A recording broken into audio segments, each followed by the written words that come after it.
Police officers are very worried about the new legislation targeting the FOID card holders and their own driver's license, and I'm here to tell you why. Hi there, I'm Doug Mayhall, President of the Illinois State Rifle Association, and I'm back for another update on Senate Bill 2720, which State Senator Julie Morrison, an anti-gun legislator, has introduced last week targeting the driver's license of Illinois FOID card holders.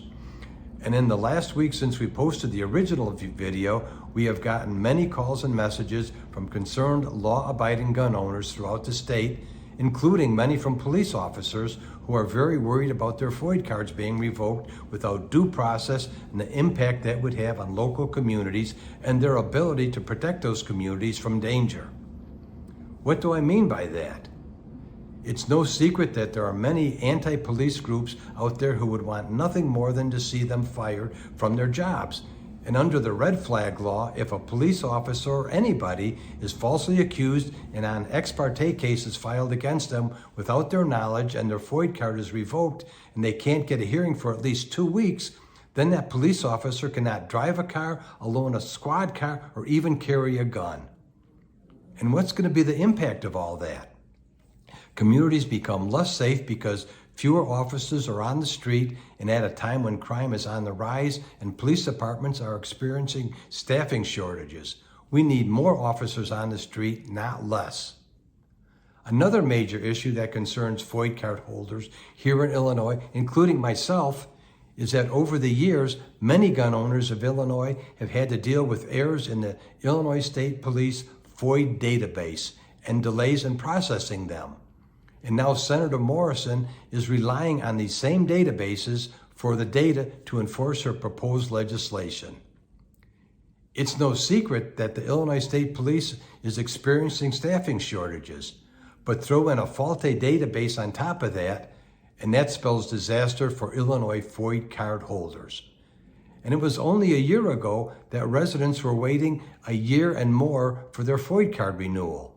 And State Senator Morrison's bills relies on the same Illinois State Police having all the tools and resources necessary so that they could do their jobs correctly and in a timely manner. And sadly, that's not the case. And FOID card holders, including police officers, could lose their driver's license through no fault of their own, even if they complied with the bill. And as you know, there are many potential ways to get a FOID card revoked. And some of it can be completely unintentional, like failure to pay on time. You can't operate a computer and navigate the website properly, having trouble renewing by paper application, mistakenly answering a question wrong, or moving out of the state and then moving back into the state because of a job transfer, and the list goes on and on. If your driver's license is revoked or suspended, there is a due process for that. But it appears that State Senator Morrison's bill is trying to deny gun owners that same due process. And here at the ISRA, we will not let her get away with that. So what's the bottom line? None of this is accidental at all. And the anti-gun legislators in Springfield have teamed up with Governor Pritzker to take away our guns and now our driver's license without even having due process. And what about all the mass confusion? Well, that's the whole point of this whole darn thing. When Governor Pritzker signed his unconstitutional ban on commonly owned firearms this last January, he wanted to create mass confusion and bully law-abiding gun owners into registering their firearms or potentially face felony charges or even imprisonment. As Illinois State Senator Bill Cunningham, a Democrat from Chicago, recently said, and I quote here, "It is a very complicated law. There's no question about that, and the confusion is understandable, but I think there's been a good faith effort made to try to address this confusion."